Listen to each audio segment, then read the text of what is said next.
하나님 아버지 은혜와 평안이 여러분 가정과 직장 위에 충만하기를 간절히 축원합니다.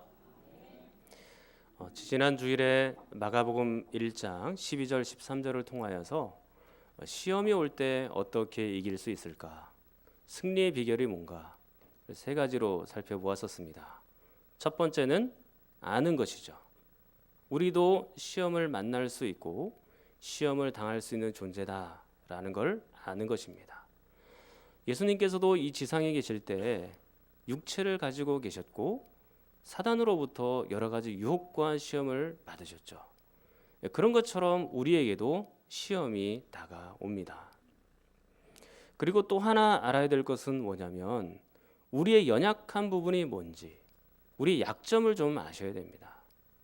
내가 돈에 약한지, 명예에 약한지, 먹고 사는 문제로 약한지, 아니면 존경심에 약한지, 교만한 것에 약한지, 아니면 우리의 성욕에 약한지, 아니면 우리의 모든 거짓말에 약한 것인지, 그런 것들을 잘 살피면서 자신의 약점들을 알아야죠. 그러면 그것이 우리에게 경각심을 일깨워줘서 대비할 수 있도록 합니다. 두 번째 승리의 비결은 믿는 것입니다. 예수 그리스도께서 시험을 이기시고 승리하셨죠. 그 모든 것을 저희들이 알고 있습니다. 근데 아는 것으로 그치는 것이 아니고 믿는 거예요.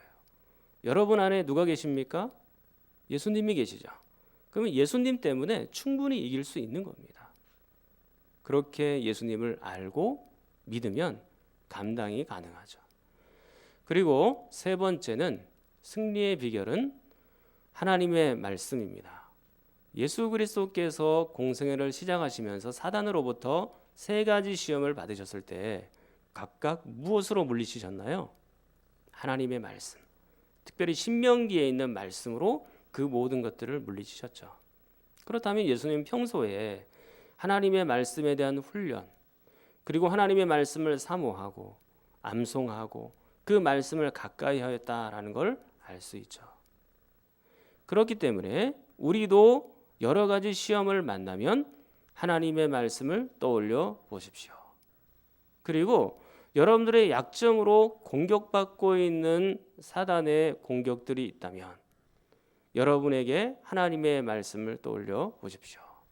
그런 거 하나님의 말씀이 충분히 절제할 수 있도록, 이길 수 있도록 은혜를 주실 겁니다. 저는 여러분이 이 세 가지를 잘 적절하게 사용하여서 이 시험에서 충분히 승리하고도 남음이 있는 그런 역사가 있기를 축원합니다. 오늘은 14절부터입니다. 마가복음의 본론 부분이죠. 13절까지 서론 부분을 마치고 본격적으로 예수님의 사역이 시작이 된 겁니다. 이 본론은 세 부분으로 구성이 되어 있다 그랬습니다. 1막, 2막, 3막 그렇게 세 부분으로 구성이 되어 있고 여러분들에게 각각 나누기를 장소에 따라 나누었죠. 1막은 오늘 1장 14절부터 8장 26절까지 갈릴리와 그 주변에서의 예수님의 사역, 그리고 2막은 8장 27절부터 10장까지입니다. 예루살렘으로 올라가는 여행길에서의 사역이죠. 그리고 마지막 3막은 11장부터 16장 8절까지입니다. 그것은 예루살렘에서의 사역, 그렇게 나눕니다. 장소로 지금 나눈 것이죠. 갈릴리, 예루살렘으로 올라가는 여행길에서, 그리고 예루살렘에서, 이렇게 3막으로 본론이 구성이 되는데 오늘 본론의 시작 부분이 14절 말씀부터다라는 것입니다. 이 14절 말씀 속에서 이 본론의 가장 첫 자리, 그리고 예수님의 사역에서 가장 첫 자리에 무엇을 두고 있는지 우리에게 말씀해 놓고 있습니다. 자, 14절을 여러분이 한번 읽겠습니다. 시작.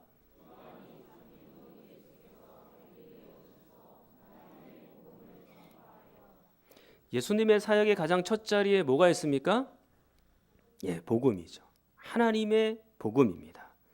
그러니까 복음은 예수님의 사역에서 가장 중요한 부분이었고 예수님은 이 복음을 위하여 일을 하고 계신 것입니다. 예수님은 이 하나님의 복음을 위하여 헌신하신 분이시죠.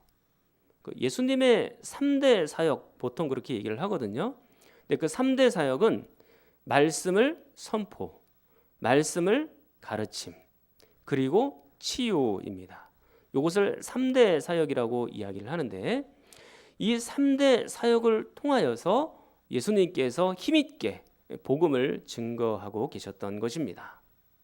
마치 본론에 처음 시작하면서 폭탄을 하나 쾅 떨어뜨리고 그렇게 시작하는 것처럼 이 복음이라는 강력한 주제를 가지고 계속해서 앞으로 우리에게 말씀해 놓으실 것이다 라는 것을 보여주는 것입니다. 자, 그렇다면 도대체 이 복음이라는 것이 무엇일까요? 여러분들에게 여러 차례 설명을 드렸습니다만 한 번 더 말씀을 드리도록 하겠습니다. 한문으로 하면 복복자 소리음자죠. 그래서 복된 소리, 복된 소식 또는 기쁜 소리, 기쁜 소식 그렇게 말합니다. 영어로는 good news 그렇게 되겠죠. 요즘 신문을 보면 뉴스가 다 어떤 뉴스예요? 배드 뉴스죠. 좋지 않은 그리고 굉장히 어두운 그런 뉴스들이 계속해서 이어지고 있습니다만 그러나 good news, 좋은 뉴스는 우리의 마음을 기분 좋게 하지 않습니까? 그러니까 기쁜 소식 그걸 복음이라고 얘기하는 것입니다. 그리고 헬라어로는 유앙겔리온 이렇게 말합니다. 유앙겔리온 이 단어는 원래 전쟁에서 승리하고 돌아오는 사람들에게 쓰여졌던 용어입니다. 군대 나가서 전쟁이 벌어졌고 그 전쟁에서 승리하여 드디어 사람들이 다시 자신의 고향으로 돌아옵니다. 고향으로 돌아올 때 맨 앞에서 나팔을 불죠. 승리의 나팔. 우리가 승리하였다. 우리가 이겼다. 그 승리의 함성을 마음껏 지릅니다. 그러면 모든 사람들이 어떻게 하나요? 함께 기뻐하고 모든 국민들이 함께 즐거워하죠. 자, 이러한 소리를 뭐라고 얘기하냐면 복음, 기쁜 소식, 유앙겔리온 그렇게 말하는 것입니다. 그래서 이 유앙겔리온이라는 헬라어 단어를 기독교에서 차용하여 와서 이제 기독교에서 복음이라는 용어로 사용하게 된 겁니다.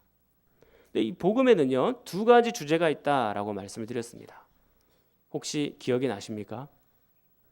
한 2개월 전이라 여러분들이 기억이 안 나실 수 있습니다. 복음의 2가지 주제는 첫째, 예수님에 대해서. 둘째, 하나님 나라에 대하여. 그 복음의 2가지 주제죠. 확실히 예수님께서 이 땅에 탄생하셨다는 것은 기쁜 소식이죠. 복음이죠. 예수님이 우리를 위하여 십자가에서 죽으셨다가 3일 만에 살아나셨습니다. 복음입니다. 그리고 예수님께서 그러한 방식으로 우리를 구원하셨습니다. 복음이죠. 굿뉴스, 유앙겔리온입니다. 그리고 하나님께서 그 하나님의 나라를 주도적으로 확장해 나가십니다. 그건 역시 복음이고 좋은 소식인 것입니다. 오늘 이 본문에는요 그 2가지 주제가 다 나타나 있어요. 복음의 2가지 주제. 뭐라 그랬습니까? 예수님과 하나님 나라. 자, 한번 14절을 보겠습니다. 요한이 잡힌 후 예수께서 그랬죠? 예수님이 등장하고 있죠? 그리고 15절 하나님의 나라를 전파하고 계십니다. 복음에 있어서 이 2가지 주제가 14절, 15절에 다 등장합니다. 오늘은 이 복음의 주제에 있어서 예수님에 관한 얘기는 계속해서 제가 많이 말씀을 드렸고 하나님 나라에 초점을 두어서 여러분들에게 증거하도록 하겠습니다. 15절을 다시 보시면 이렇게 되어 있습니다. 자, 15절을 여러분이 한번 읽겠습니다. 시작.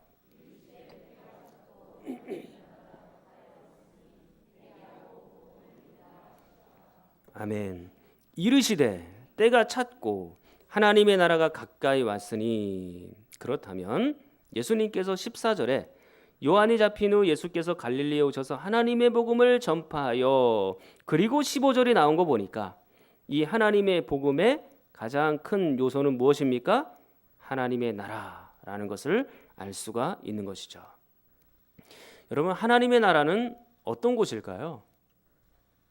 간단하게 설명드리면 하나님이 다스리는 나라, 하나님이 통치하는 나라가 하나님의 나라입니다. 하나님은 하나님 나라의 왕이 되셔서 하나님의 나라를 다스려가고 통치하시죠. 그것이 하나님의 나라입니다. 우리가 보통 오해하는 게 뭐냐면 하나님의 나라, 그거를 줄여서 얘기하면 천국이거든요. 근데 천국을 얘기하기를 죽어서 가는 나라, 그렇게 오해하는 경우가 많습니다. 그러나 하나님의 나라는 그런 곳이 아니고 하나님이 통치한다면 이 땅이든지 하늘이든지 그 모든 곳이 다 하나님의 나라인 거예요.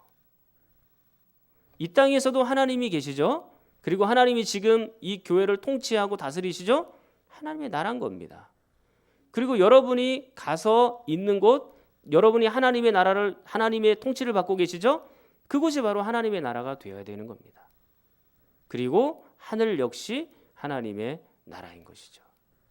그래서 하나님이 계시고 하나님이 다스리시면 그 모든 것이 다 하나님의 나라예요. 그런데 예수님이 가르쳐 주신 이 하나님의 나라는 이 두 가지 측면이 있습니다. 자, 성경을 한번 15절을 다시 한번 가만히 보십시오. 때가 찼습니다.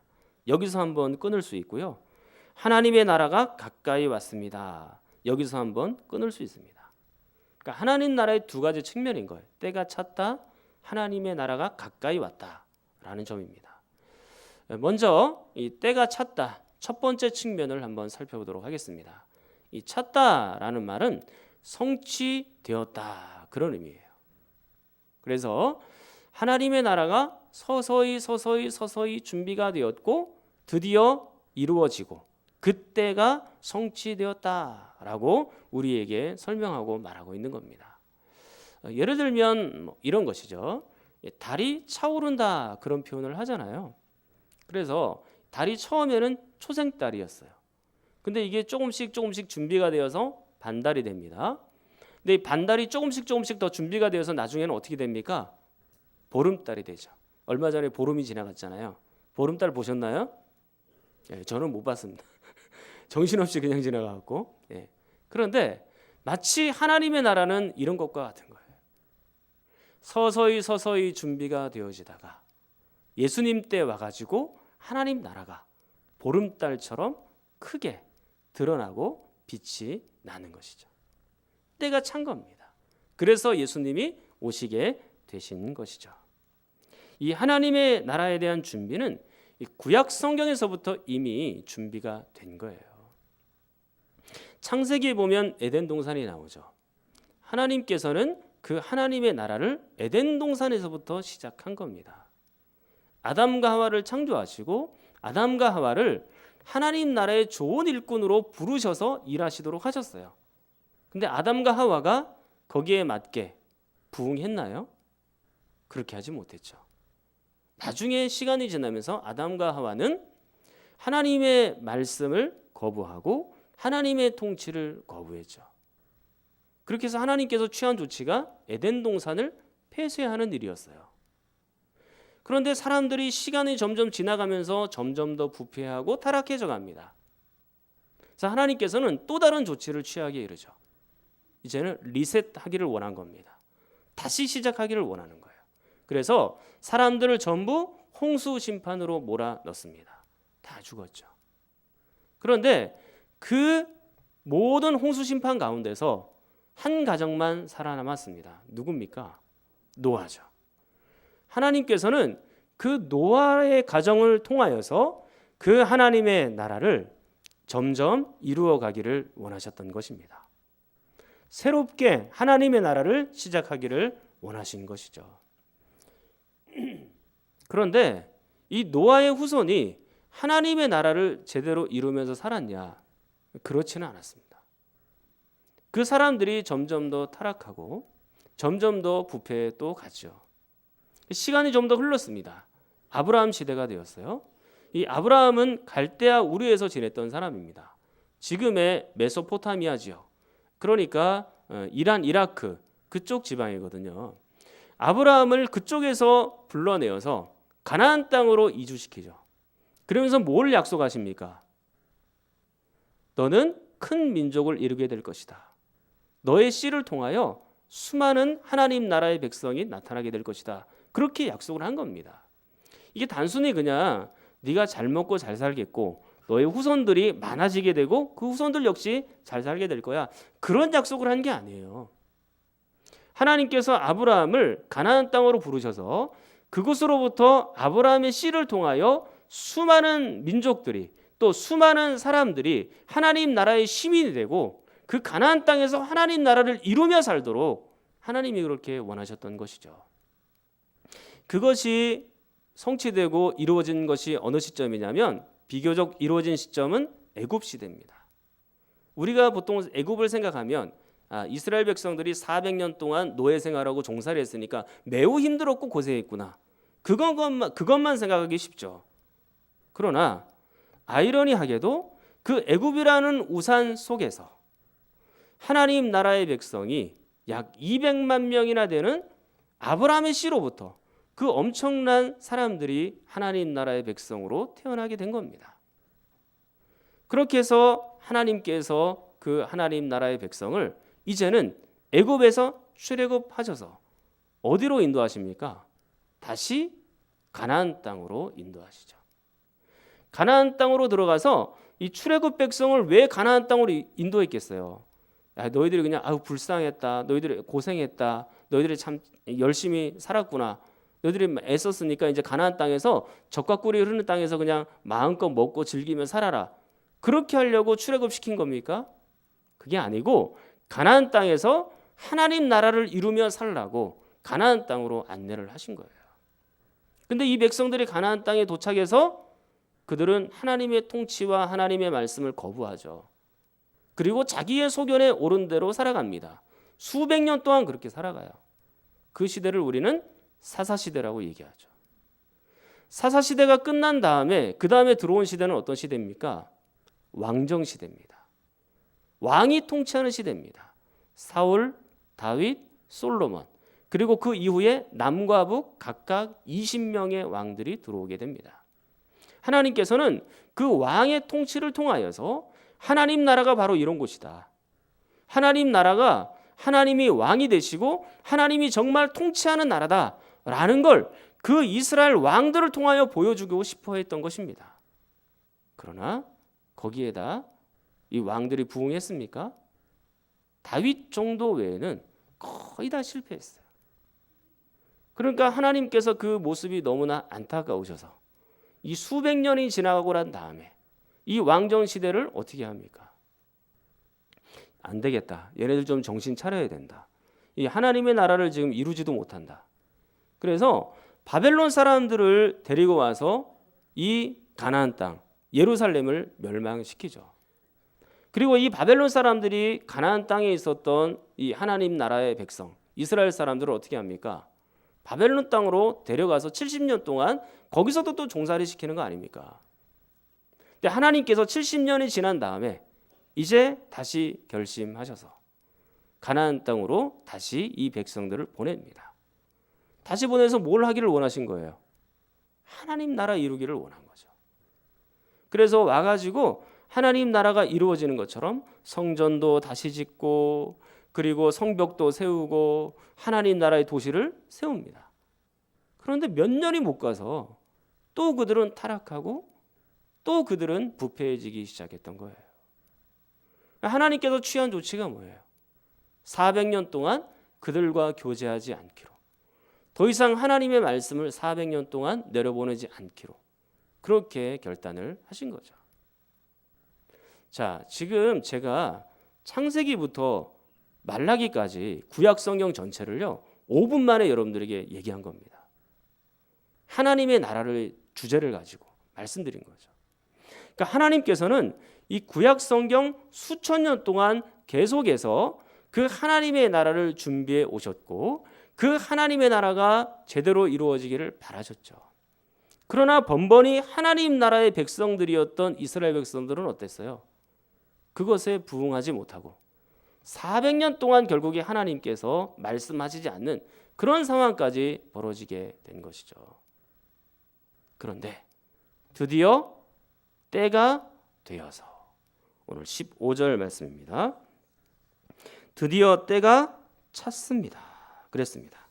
하나님은 하나님의 나라를 위하여 구약에서부터 수천 년 동안 계속 준비를 하셨고 드디어 때가 차서 성취된 때가 이루어져서 누구를 보내주신 것입니까? 예수님을 보내주신 것이죠. 그래서 이 예수님께서 하나님의 나라를 보름달처럼 아주 크게 보여주신 것입니다. 네, 하나님 나라의 가장 큰 특징은 뭘까요? 가장 큰 특징은 하나님의 말씀의 나라다라는 것입니다. 여러분들은 뭐 때문에 즐거워하고 행복해하세요? 돈 많이 벌면 행복하죠. 성공하면 막 기쁘죠. 그러나 우리의 본질적인 기쁨은 그게 아니에요. 성도들의 본질적인 기쁨은 하나님의 말씀으로 인하여 기뻐하는 거예요. 하나님의 말씀을 가까이 하고 하나님의 말씀을 읽고 그리고 하나님의 말씀대로 살아갈 때 그게 성도의 가장 큰 행복이고 본질적인 기쁨이에요. 예수님께서 이 일을 위해서 오신 거예요. 하나님 나라가 하나님 말씀으로 통치가 되는데 예수님께서 하신 사역들은 뭐예요? 하나님의 말씀을 가르치는 일이에요. 그리고 하나님의 말씀을 선포하는 일이었습니다. 그래서 하나님 나라 백성들에게 하나님 나라가 이런 곳이다라는 것을 다 보여주신 것이죠. 그리고 하나님 나라 특징 중에 하나는 뭐냐면 회복되는 나라예요. 예수님께서 치유하실 때 어떻게 하셨나요? 눈먼 자 눈뜨게 하시고 들리지 않는 자 들리게 하시고 말하지 못하는 자 말하게 하시고 심지어는 죽은 자까지도 살리셨죠.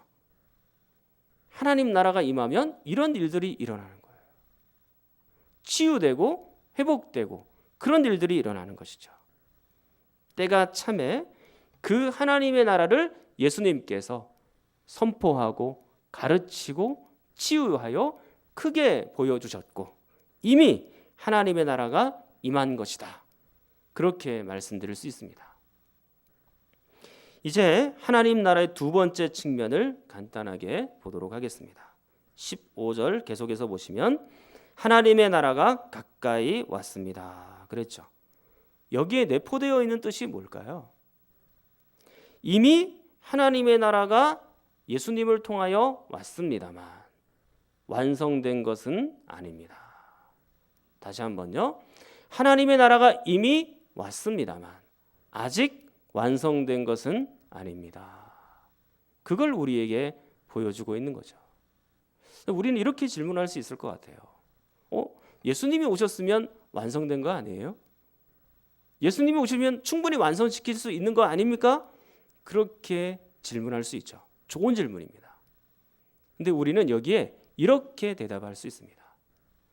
하나님께서 하나님 나라의 완성을 유예하고 계십니다. 하나님께서 하나님의 나라의 완성을 연장시켜가고 계십니다.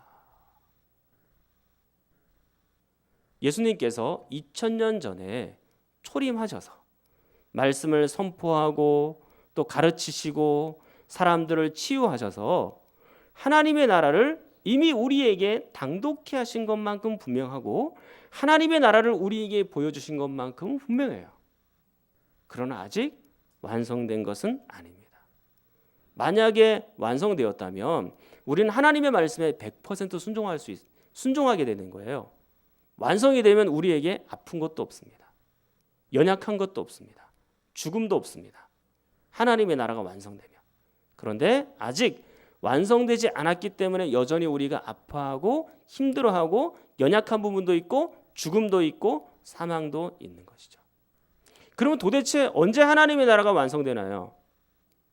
그것은 예수 그리스도께서 다시 재림하실 때, 다시 오실 때 그렇게 완성이 될 겁니다. 우리가 교동문을 통해서 요한계시록 21장을 읽었잖아요. 그 요한계시록 21장에 보면 새 하늘과 새 땅, 새 예루살렘, 새 가나안이 나옵니다. 그것은 바로 하나님 나라의 완성된 지점을 말하는 거예요.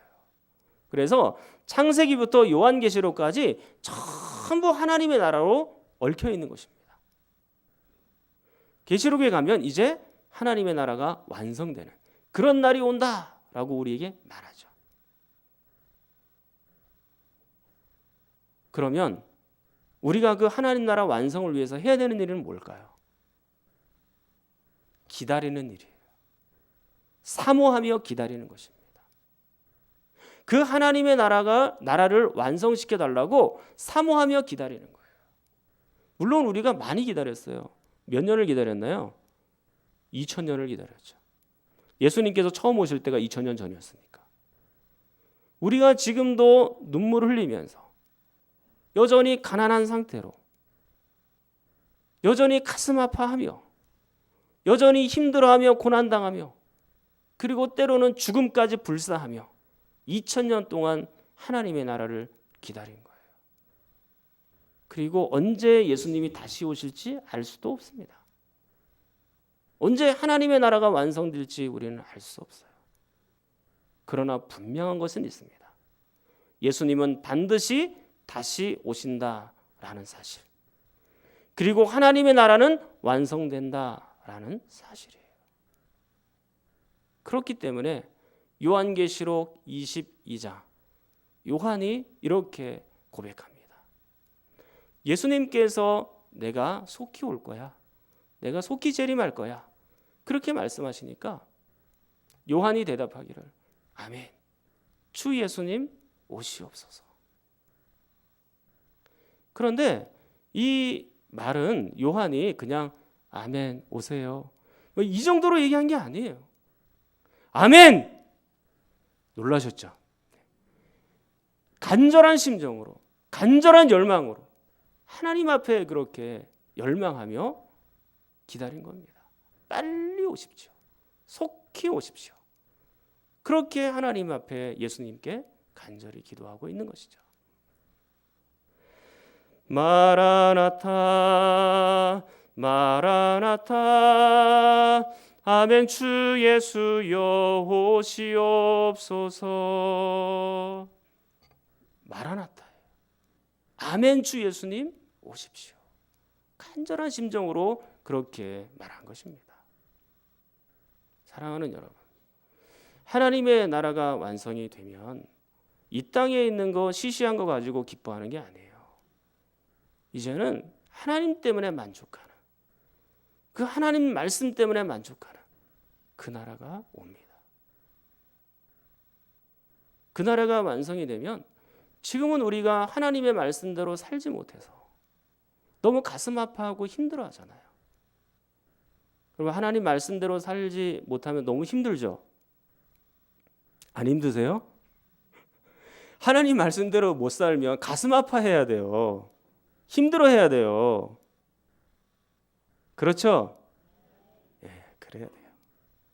지금은 내가 100% 이 하나님 말씀 앞에 순종하지 못해서 너무 힘들고 마음 아프고 죄송하고 미안하죠. 하나님 앞에. 그런데 하나님의 나라가 완성이 되면 100% 순종해요. 그런 나라를 기다리고 있는 거예요. 사모하는 거예요. 얼마나 신나겠어요. 하나님 말씀 앞에 내 의지를 가지고도 충분히 100% 순종할 수 있다는 그 나라가 되는 게 얼마나 기뻐요. 얼마나 감사해요. 하나님의 나라가 완성이 되면 여러분의 눈에 눈물이 없습니다.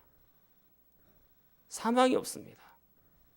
다시 여러분들의 자식들 때문에 고통하고 아파하지도 않습니다. 여러분들이 직장 때문에 염려하지도 않고 사업이 잘 안 되기 때문에 힘들어하지도 않습니다. 하나님의 나라가 완성이 되면. 그리고 죽음도 사망도 없는 영원한 세계가 계속 되는 거죠. 이 하나님의 나라를 사모할 수 있기를 축원합니다. 오늘 말씀을 정리하겠습니다.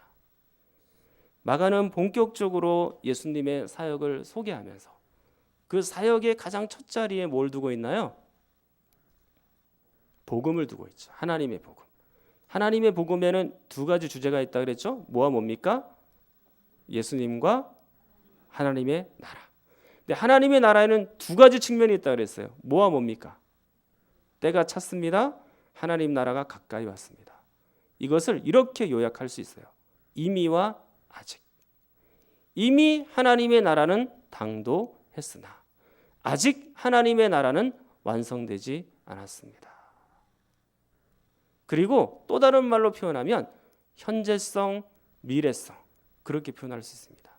이미는 현재성, 아직은 미래성. 사랑하는 여러분, 여러분들이 지금은 눈물 골짜기를 지나가고 있고 슬픔의 때를 계속해서 당하고 여전히 시험도 있고 광야도 있지만 여러분들이 하나님의 나라의 완성의 때를 기다리며 사모하는 좋은 성도, 선한 성도가 될 수 있기를 간절히 축원합니다. 통성으로 기도하겠습니다. 하나님 아버지, 예수 그리스도를 통하여 하나님의 나라를 크게 보여주셔서 감사합니다. 그러나 우리는 여전히 하나님의 통치와 말씀을 거부하며 살 때가 많습니다. 우리를 불쌍히 여겨주셔서 완전히 순종할 날을 사모하며 살게 하여 주시옵소서. 여전히 거친 들과 초막에서 살지만 하나님 나라의 완성을 사모하며 기다리는 성도들이 되게 하여 주시옵소서. 우리 성경전원인과 몸이 아픈 분들을 위해서도 함께 기도합니다.